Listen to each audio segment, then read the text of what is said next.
Hi, my name is Martin. I'm a driver coach specializing in open formula. In this video, I'm going to share with you some insights and opportunities from FP3 and qualifying here in Abu Dhabi.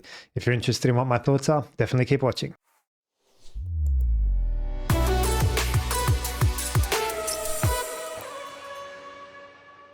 Welcome back to the channel, guys. I hope you're going well. I hope you enjoyed the day's play. We're going to start with Pirelli and their increase for +1 PSI to the minimum pressures, minimum starting pressures. I think they're about 23 coming into the weekend. We spoke about this in the live stream and they went up to 24 now. I'm not sure why, to be honest. A very conservative move for some reason. They're not under the sort of loads that they were in Qatar. Qatar, I think the minimum was 28. They pushed it to 29. So maybe that's why we're back here at 23 and they thought, we'll just give it one more 24. And I guess maybe there is some highly loaded corners, particularly turn 9. I'm just looking at the track map here. I guess it's just turn 9 and the fast turn 2 and 3, which are flat out as well. Probably just taking a conservative approach. This is classic. So is it going to have implications? Potentially in the race, like it's more helpful to run them a little bit softer, a little bit spongier, gives you a little bit more mechanical grip, stops them from overheating. To pump them up means that the temperature can just rise.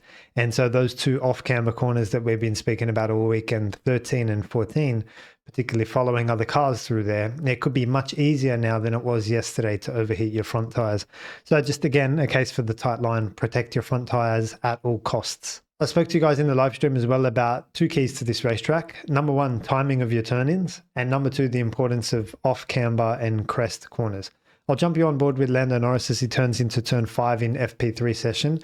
And it's tricky because you're making a prediction for the apex over there to late apex and you've got to do that turn-in back here. So actually, I'll explain that to you guys on the whiteboard first. So down here at turn 5, you've got to hit apex over here, but you're making a prediction for that back here somewhere. So it's tricky. You got to gauge how much front grip you think you're going to expect and have. And a lot of the drivers, particularly Lando's, turning in too early, has to open his hands and then go again. What I would say is there's plenty of space. There's plenty of track width over here. So like if in doubt, just shoot it deeper, because either best case, you're going to carry the speed in, or worst case, you can do a short corner and make up for it. It's not the end of the world. What you don't want to do is go in early. If you go in early, it's just, yeah, you've mistimed it and you are leaving time on the table. If you go a little bit deep, it's all good. You can pull it back and recover it, not a drama. So let me show you guys that now with Lando's session. Actually, as well, I wanted to show you in this video that we spoke about turn 6 and 7 being more of a chicane, and you need to try to take the first entry curb, which is what you normally do in chicanes. Lando tried it twice. On one occasion had success, on another occasion didn't have success. It is a tricky curb to ride, but I also think, and I spoke about this in the live stream, it's not just which curb you take and what you take, it's the how as well, the right technique. So unloading the inside front properly, not touching the pedals across the curb, waiting for the car to resettle and then going again. So Lando tried it, didn't get a favorable outcome. And what I would say to Lando is, if you haven't worked it out by now, just scrap it and just drive around it in qualifying. So I'll show you guys those videos now. So this is the timing of the turn in at turn 5. Have a look at the steering wheel. Begins to initiate the steering. And he's made a prediction at that point. All good. And now he's got to open his hands and then go again. And so such is the front grip of the McLaren. And then you see the exit struggles. And it's funny because a lot of the TV and the replays, they all focus on the exit oversteer, the traction. But the issue is definitely upstream. It's an early turn in here. And he's like, damn, the thing's rotating more than I thought. This is a common story. We saw this in Bahrain. I'll show you guys the video if I've still got it after this one in Bahrain. Testing me here. Turn 8, I want to say. In Bahrain, same thing. It just turns, and you can see at this point, if he continues to go, he's going to end up like too far on the inside. So he's got to open the hands and go again. That costs lap time. So then he goes again. It's still early, in my opinion, and that's the reason he gets on the curb and so on. So timing should be, Lando just push the braking later, delay the turn in and so on. This was the curb. This was his first run at it, which was fairly successful. It was okay. Like it's a decent shortcut. I know it's upsetting for the balance. And this was the second time he went for it, which wasn't a compliant experience. What I would say to Lando is in both cases, he's not getting far enough across it. If I can just show you this replay here.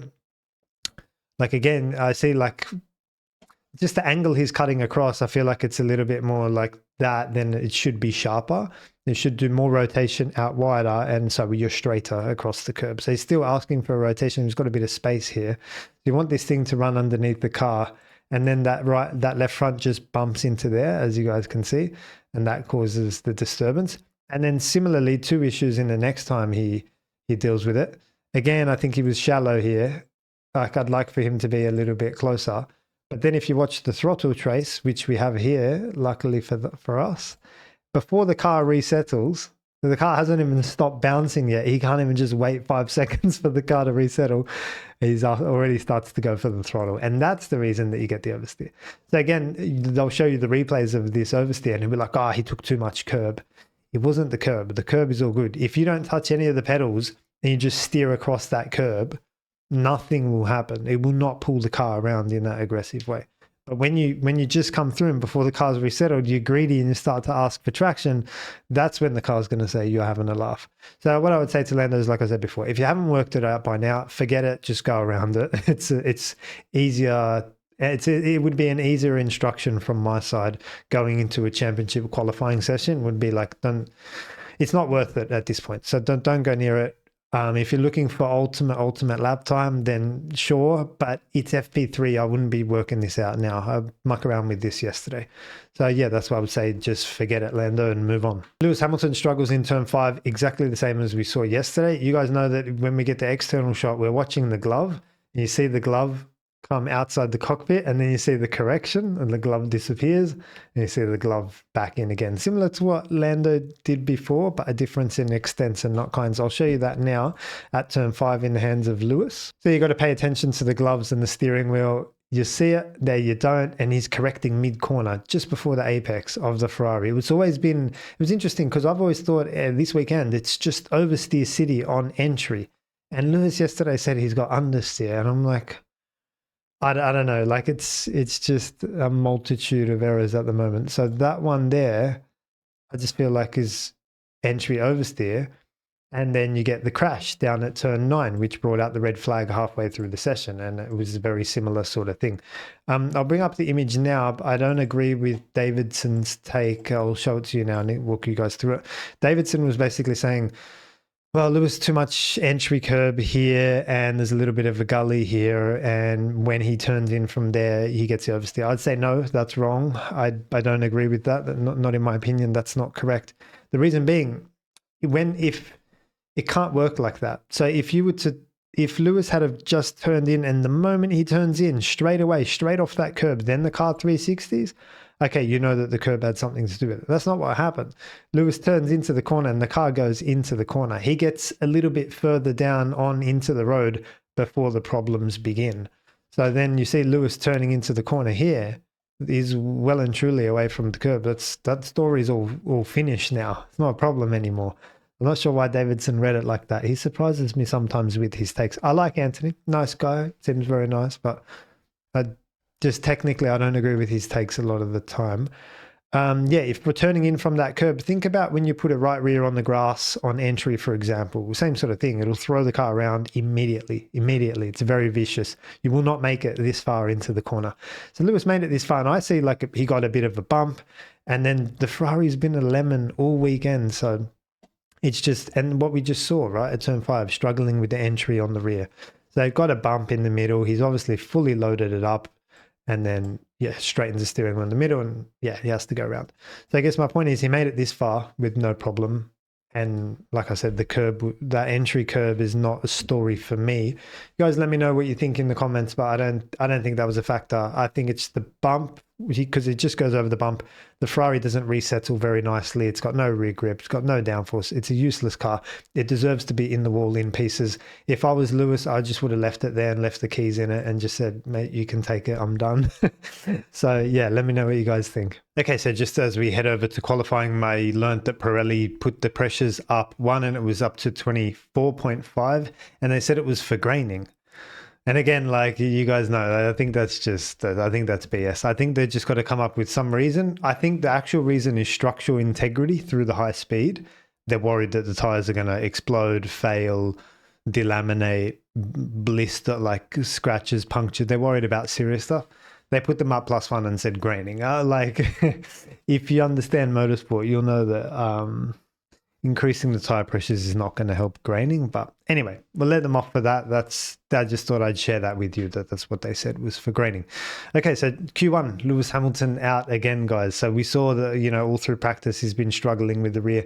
Don't think he quite got his lap together. But yeah, it's just, I think it's the third one in a row now with Lewis, and it's disappointing because I think he said the car felt pretty good. They made a bunch of changes, and yeah, out for Lewis. And hopefully he'll reflect on the off season, not in terms of the mental. I think he just needs to resolve technically. You guys know on the channel, I always say that anything mental or mindset or self-confidence or whatever, it's all downstream of technique. And if you can just clean up for the technique, all of a sudden you spring back to life on the mentality side and you got confidence again. So hope he works on that in the off season. Hopefully he can have a good race from there tomorrow.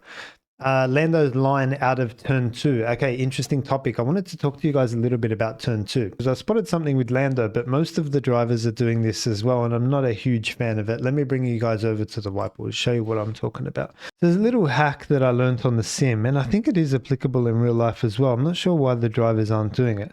Essentially what they're doing is coming through 2 and 3, and at this point, when you're turning to the right through turn 3, my mind and everything I know about the steering wheel tells me what I need to do as I come through turn 3 is I've got to get rid of this steering lock as quickly as possible. It's putting load through the car. It's putting G through the car. I can't accelerate. What I want to do is open my hands as quickly as possible and shoot down to turn 5.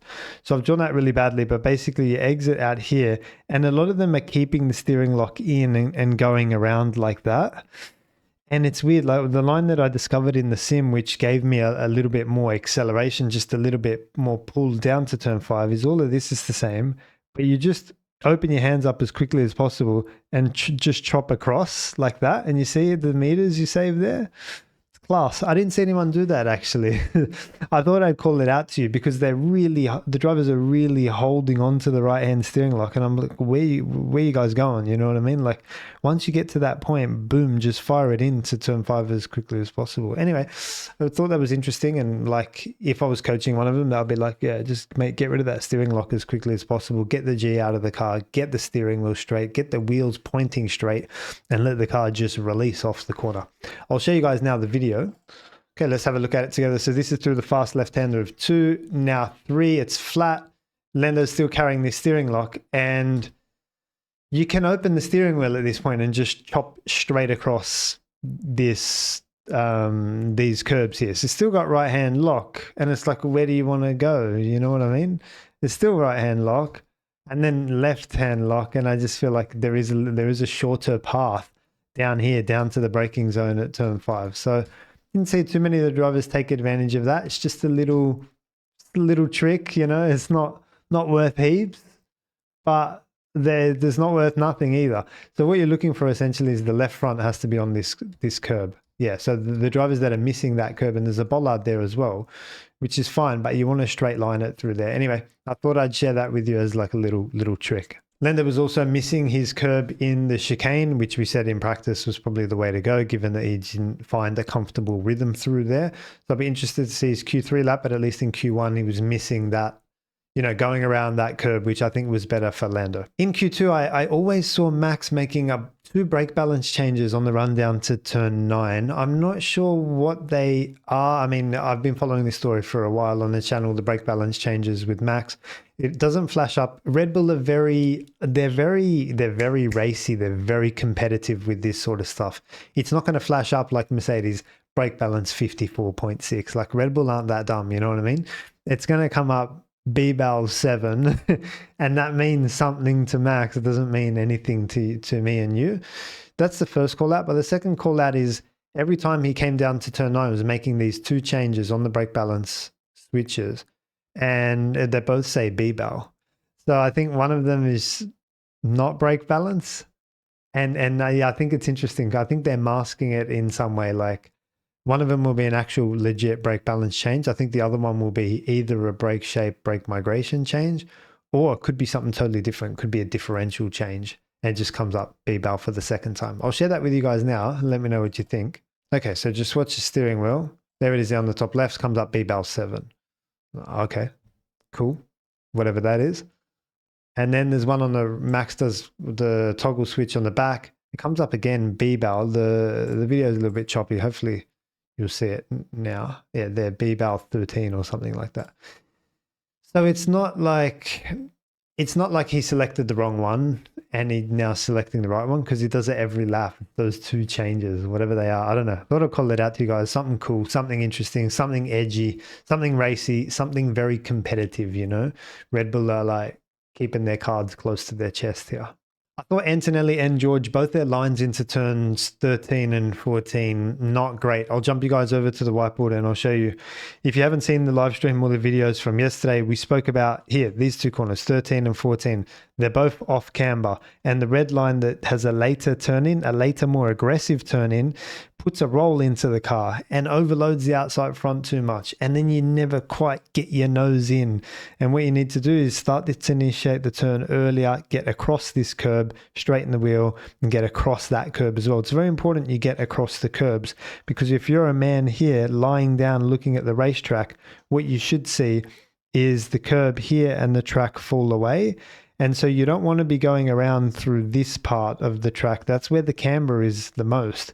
If anything, you want to go here straight across the top of the curb where the camber is like flattest.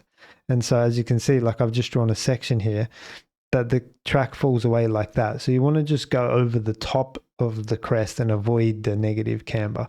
Anyway, both Mercedes drivers just driving clean around these corners, like the red line. So if you want more context on that and how it works, definitely check out the live stream, or even the video on Friday is probably a better explanation. Like, I'm just trying to be quick here for you guys. Yeah, so both Mercedes drivers driving around, it damages your front right, and it just means it's not quick. You can't get into the corner, you can't shortcut the corner, you can't put your foot down with traction on the exit, you can't carry mid-corner speed. Like, there's a lot of issues with it. So I'll show you Antonelli, and he broke a couple of rules here that I'm not a big fan of. So in the first instance, the hand change was too quick. Even that in slow-mo, it just happened. You guys didn't even maybe notice it. Have a look. The hand change from right to left is too quick. That's a great way, Kimmy, to overload the right front tire. Like if you wanted to overload your right front tire and load it up too quickly, that would be how you do it. You'd switch your hands super quickly. You want to do the opposite of that, Kimmy. You want to load that thing up progressively and treat it like, you know, treat it respectfully and gently, and just remember, guys, I always say, as you get more and more into driving and technique and coaching and into the whole philosophy, the steering wheel is the most important thing. And I always say the steering wheel is above anything else. It's a weight management tool. So I don't look at it anymore. Even when I'm driving, I don't think about like where I want to go or whatever. I'm always thinking about in the context of what implication is this going to have for weight management. Same thing we spoke about with Lando and opening the steering wheel. Instead of carrying that lock all the way around turn 3 and putting that load through the car, open your hands and let the car go forward. In this particular example, it's too fast, it's too quick. You're basically sending all that load that's now on the left front, you send it all across to the right front in one go. The outcome you will invariably get is understeer. And so what that means is he doesn't get across to his curb. The camber now is taking hold of Kimi, basically, and it's pushing the car away from the racetrack. You see Kimi washes out. There's the oversteer. What are you doing, Kimi? Come on. And then now it's like you're wider. So if I go back to the whiteboard, I'll show you guys. He's now on this red line. He's wider than the green line. It's even harder to get into the second part. So he's really mangled it up. As we play this on, again, you see he doesn't quite get over the top of this curb properly. Touches it a bit, but it doesn't go over the top of it. And again, the camber's got a hold on Kimi. He gets some traction, struggles on the exit. Then he comes on the radio and says, I had no rear grip. I had no rear grip. I don't think, with all respect, I just don't think there's the right people in Mercedes to be able to explain that phenomena to him. There'll be people that understand it, and there'll be people that know about these things but can't necessarily be the conduit link between the driver and the explanation. I've kind of mangled that for you, but I just don't think there's the right people in Mercedes to be able to explain it to Kimi in the right way. because it all starts back upstream. You've got to really be gentle with your hands, initiate the steering earlier, take that tight line, get across the curbs. There's a lot that needs to be done there, but I just showed a lack of understanding, particularly when it comes on the radio and says there's no rear grip. It's like, yeah, because you're in an off camber corner, going over a crest, asking the car for traction on a wider line, overloading the front right tire. Like, what do you expect? So yeah, I thought I'd call that out. That's why Kimi got kicked out in Q2. If you guys didn't see as well, what we said about Hamilton's crash in FP3 had nothing to do with that curb. Did you guys see the replay of Leclerc also struggling? Same corner, same problem. Even Leclerc was a little bit deeper, more into the mid corner. I'll bring up the image for you guys now.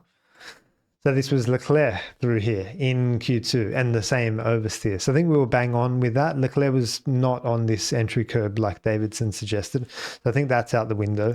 And it's just the balance of the Ferrari, guys. Like I said, it just put it in the wall and leave it there. Okay, let's get on to the final paid session. Q3, Max Verstappen, 2 laps good enough for pole. Quality and quality. Can you spell quality? I'm happy because we've got like something to look forward to ahead of tomorrow. If it was Lando on pole, it'd be like the chance of him taking the championship just goes up even more. The fact that we've got Max on pole is significant in my eyes because he can control the race from there. And when I say control the race, I mean just play with Lando a little bit, similar to what Hamilton did with Rosberg in 2016. Max can pull away if he wants. He can back them up. He can hold his car at the apex for a fraction longer than he normally would, or brake for turn 5 and then delay when you go on throttle. Just wait and then go a bit later. It's not brake check. It's just like a delayed throttle introduction. He can do all this cheeky stuff and play. Max is going to play around in that grey area for sure. He looked super happy as well when he got the pole, and obviously he should be, but he looked extra happy. He looked really like I've got this. You know, it was weird. I don't know what to make, but he looked extra super happy. It was a 2/10 gap that he got to Lando in P2, and I was thinking, come on, surely a Mercedes can just slot in there. Like that's a big gap. You guys saw in Q1 the gaps were like 0.07, 7,000, 8,000, 13,000, like 2/10 separated like 8 cars. So 2/10 gap, I thought like the Mercedes dropped the ball tonight. And they're hopefully going to have to make up for that tomorrow and get in between if we're going to see a championship fight. So again, George, mate, same problem in 13 and 14. We called it out yesterday in practice. George completely destroyed his front tires in 13 and 14. And again, same thing as Antonelli. I'll show you guys the video in 13 and 14. As he comes in here, again, he misses. He's going around these corners. So he's feeling the worst parts of the camber. That's even further around than Antonelli. That's wider than Antonelli. He missed that curb completely. Then he gets his oversteer. So George could deal with it for a little bit longer, but same problem, same phenomena, and same solution. George, get in a bit earlier into that corner, and the negative camber will eat you alive if you're that far out there. So hopefully George can see this video and clean up for it, or do something, do some sort of review, or hopefully there's someone in Mercedes that can translate this to him and just say, keep it tight, mate. Play it more conservative in turn 13 and 14. So yeah, looking ahead tomorrow, we've got Lando on the dirty side of the grid as well. We've got Max on pole. Do I recommend the defensive posture from Max on the racing line to get to the inside? Yeah, it's a slight one, not a big one. I think turn 1's doesn't really present to me an overtaking opportunity. Like, it's not deep braking zone. It's not a long run down to turn 1. Max is on the clean side over there. They do kind of diagonal their way across though. So you exit the final corner on the left and you diagonal your way across to the right. So most of the middle of the grid gets kind of cleaned up. You'll have to check exactly where they go, where the cars are running across. But I think pole will be slightly cleaner than P2. Defensive posture. Yes, I would still do it because it's an insurance policy. So I would not do an aggressive under. I wouldn't be super aggressive. It would just be like just ever so slightly so that you block the inside and all good. I think what I would do is, if I was Max, would just play the race out initially. Don't do anything cheeky. Don't hold anyone up. Don't delay throttle introductions at turn 5. Nothing like that. And just see how the race plays out. Manage it. Control it from the lead. You know, cover off your pit stops. Build your gap. All that sort of thing, and just see what happens. If it comes down to the final stint and it's still as we are, Max Lando, Yeah, you're going to have to play a few cheeky games. You're going to have to delay your throttle introduction. You'll have to back Lando up into the pack. And obviously, Oscar's not going to take bites, though. So you've got Oscar as like your rear gunner there for Lando. And Oscar will be, holding George back there. So Lando's in a pretty good spot. The only thing that can go wrong here now with Lando is on the dirty side, similar to what happened in Qatar. If he's on the dirty side and then you've got Oscar in P3 on the cleaner side, if that jump happens at turn 1, lap 1, that's when it's going to be dramas for Lando. Because if Max starts to do his little backing up situation and George gets the jump, this is where McLaren will have to be sharp. If that happens and Oscar gets the jump early, they'll have to invert that straight away, because unless you want George to start to attack Lando, like P4 George start to attack Lando in P3. So this will test how on the ball McLaren are. If Oscar gets a jump at the start, McLaren might be like, oh, it's okay for now. We're 2-3. We'll just, if we have to do it, we'll do it at the end. You just leave the door open for George. Next thing you know, Lando's in P4 and it's not looking good. So yeah, that'll be what I'll be looking out for tomorrow. But you guys let me know what you think in the comments below. Thanks for watching this video. I'll see you guys after the race.